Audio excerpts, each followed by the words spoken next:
أما الذين ابتعدوا عن المساجد وابتعدوا عن كتاب الله عز وجل فوالله إنهم يشعرون بضيقة عظيمة، لأن الله عز وجل يقول: ومن أعرض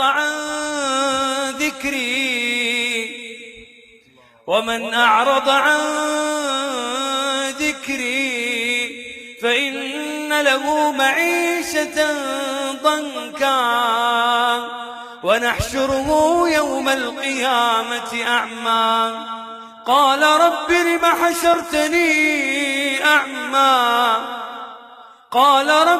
حشرتني أعمى وقد كنت بصيرا قال كذلك أتتك آياتنا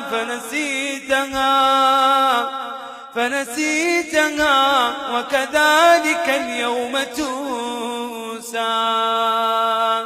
الله جل وعلا يقول في القرآن: فاذكروني أذكركم واشكروا لي ولا تكفرون.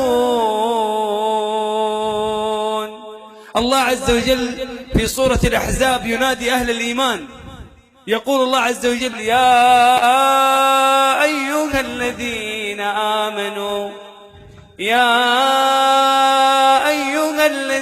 آمنوا اذكروا الله ذكرا كثيرا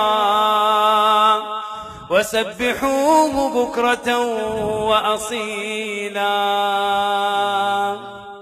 الله عز وجل يقول في سورة الطور: وأقبل بعضهم على بعض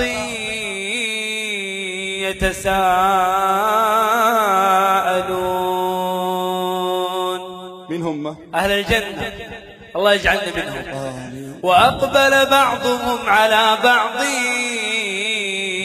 يتساءلون قالوا إنا كنا قبل في أهلنا مشفقين فمن الله علينا ووقانا عذاب السموم إنا كنا من قبل ندعوه إنه هو البر الرحيم.